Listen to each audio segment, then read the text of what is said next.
So, we planned it for ilang months din. Months, diba? Yeah, pero yung moment na yun, nung kinausap ko yung team ko is pagkasama-samahin namin.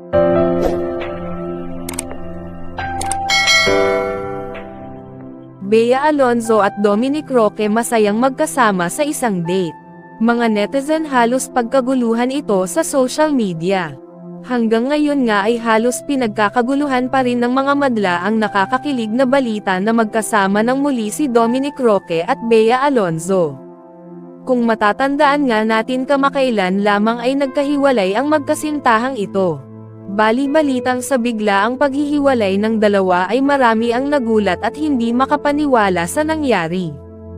Halos nalungkot ang lahat matapos itong malaman dahil hindi nga nila sukat akalain na mauuwi pa sa hiwalayan ang dalawa.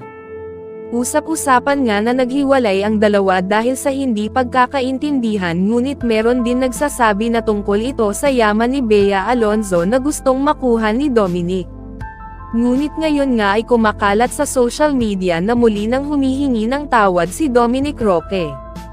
At usap-usapan din na nagkaayos na ang dalawa kaya't ating abangan at pakatutukan ang iba pang detalye na ilalabas ng madla sa social media.